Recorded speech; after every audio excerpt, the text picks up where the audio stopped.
Hello, my beautiful and lovely gamers. My name is Jonal. Today we're talking about Widowmaker, and I don't think that everyone 100% gets about how special she is in the Overwatch scene and for the Overwatch community.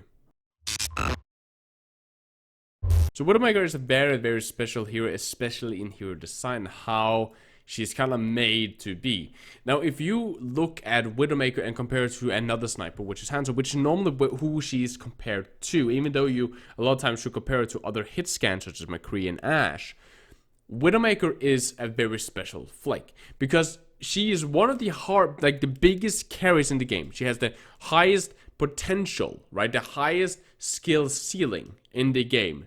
Meaning, essentially, if you are practically a human aimbot and you can just lock onto heads and you can just pop off every single shot you take, as long as you're not getting blocked by a shield or a wall, you land a headshot. All the time. Difficult, easy shots, doesn't matter.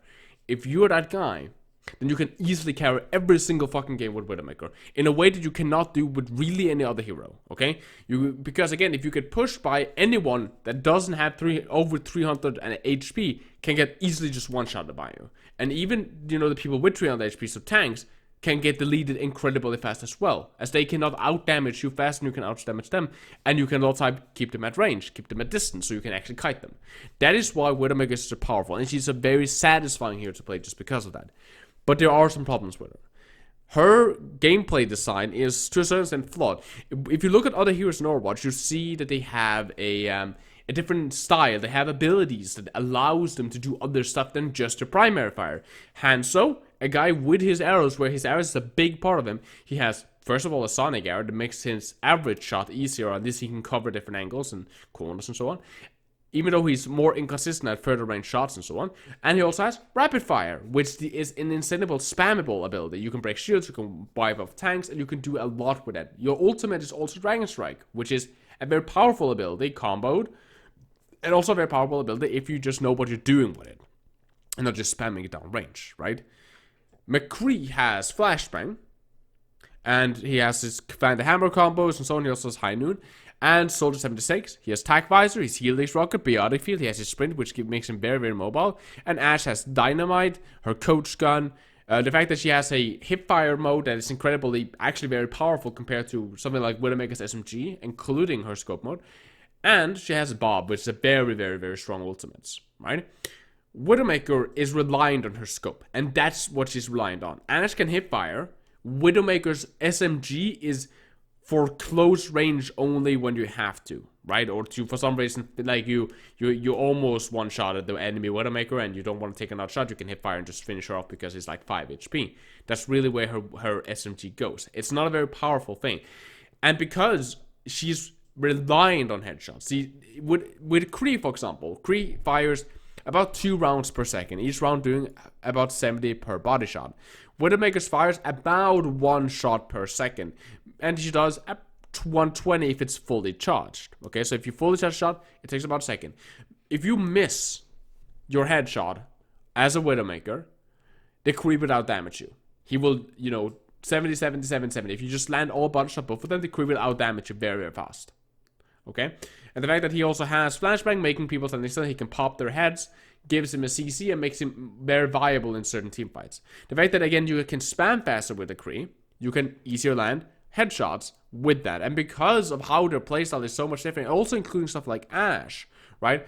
A Widowmaker, because of her weak close quarter abilities, and because of, her only way of kind of escaping is through grappling hook, you normally position yourself in a way where in some parts you will force to take longer, more difficult shots with smaller gaps and so on, right? Doing that is also much more difficult for a lot of Widowmaker players to actually land further range shots, and especially also, of course, very close-up shots, as you need to scope in and at that point flick around and land a very, very headshot, which it's very, very high skill ceiling. Again, if you can land them, it's super powerful. But compare her to a Hanzo, a Ashe, a Kree, a Soldier. They get abilities, they get ultimates that Widowmaker's ultimate only helps her if she has the mechanics to follow it up with, right? Of course, there's all the meta with it and so on, that you can counter vision an enemy with it. You can also Widow to see where enemy team is pushing if you're defending and so on. That's a little bit of a different story. If we think about it pure frag-wise, DPS for clutch play, it doesn't help you if you don't land the headshot. It doesn't matter that you can see on what corner they're about to peek if you're gonna miss that headshot. Only body shot, right? You only body shot at the big three. Okay, cool. But that didn't finish him off. He can go straight back into cover now and hide from you, right? So that is the whole dilemma with a Widowmaker, and why a lot of people believe the Widowmaker is such a trash hero. Because again, if you don't consistently, and that's the word, that's kind of the key word here, if you don't consistently land headshots with her, you are not pulling your entire weight compared to what you would be doing on another hero. Then you are an inconsistent carry factor, meaning you might pop off and you might be really good and you might win a team fight, but that's inconsistency. You might pop off and land 3 headshots in a row and just finish the entire enemy team's push right there and now, right? But you might also miss the next 5, and that's your inconsistency, and that's what's scary. Or you might only land body shot for most of your time, and then sometimes you get a rare headshot in, right? And that headshot, if it's too late in the fight, then or it's on a tank and it's very late in the fight, right? Then it's like, okay, that didn't really matter too much. And that's the scary part about Widowmaker. And that is why she's also so special, because you don't have ability to enhance it. It's purely on your mechanical accuracy and positioning. And you don't have much of a leave room outside of landing these very difficult headshots onto it. This does not mean you should stop playing Widowmaker. As a coach, I'm telling you, if you are in any elo and you want to play Widow, and you are, let's say you have gotten to Diamond or Plat or fuck, I don't care. If you're in Gold and you're a Widowmaker player, if you're Bronze, you're a Widowmaker player, or if you're Gem and you're a Widowmaker player, continue playing Widow if that's what makes you enjoy the game. And if you are in that elo, not that I one-tricked Diva to Diamond and now I'm gonna start learning Widow, right? Not like that. If you actually push yourself to an elo and you're using Widow in your repertoire as a player, and you continue improving, Widow headshot only is a really good way to do this, for example, because it forces you to hone your skill into only headshots. If you are that player, continue playing her. Understand that you will struggle if you're not a consistent headshot player, but also remember that you will be improving during your matches, and this is the biggest step to every single. If you're a Widowmaker that's watching this, and you watched in the end, if you came to the end, tell me down in the comment section if you came this far, and I'll like your comment, I'll heart your comment. If you are a Widowmaker player and you are in a lower elo or you're struggling with the accuracy, as I said, Widow headshot only, incredibly good way of doing it and so on, but please, for the love of God, do this. Take your time with your shots. I've been telling this a lot of times. I made a video talking specifically about this.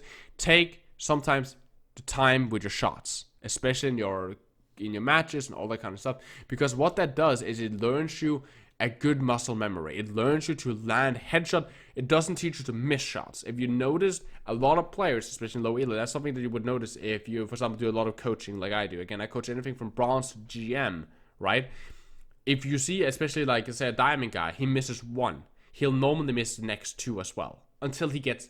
Then he'll, for example, then he'll get shot from another angle. He'll turn, he'll land that shot, and go straight back to the enemy and land the next one. Because it's muscle memory. It's about learning your hands, your accuracy, and your aim to only hit shot. You should not train in on misses. Meaning if you can't shoot at your maximum speed, right? You can't shoot as fast as absolutely humanly possible on that hero, your maximum fire rate, and always land your shots, you should slow down, right? And then find a sweet spot where this is like, right now, this is kind of my breaking point. This is where I can consistently land headshot, consistently land all my shots, or at least most of my shots, at difficult angles, so on, with this fire rate, and then you can speed it up. Then you can start working on that. That is my generally advice to anyone that want to play any hero, but also especially Widowmakers, because that will teach you to be more devastating. And you're more scared.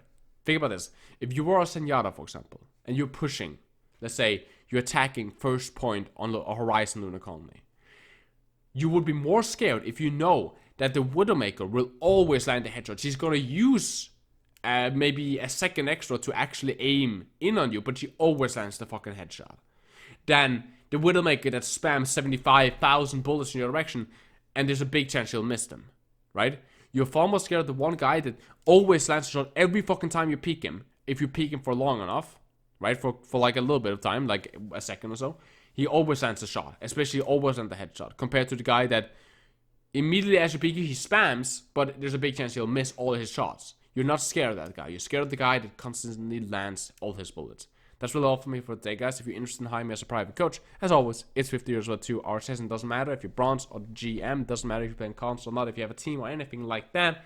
Hit me up on our Discord server. I said it's 50 euros for a 2-hour session. You send me a bot, we can help you improve, rank up, and get better at the game. I hope you guys enjoyed this video. Like and subscribe and comment down below if you made it that far and what your hours on Widowmaker. I'm genuinely curious about how many Widowmaker players, like highly played Widowmaker players we have on the channel, so I know how, if I'm supposed to channel more content toward that one hero and so on. So if you want to see more Widowmaker stuff, telling me down in the comment section is a good way to letting me know that that's what you guys want, including liking the video.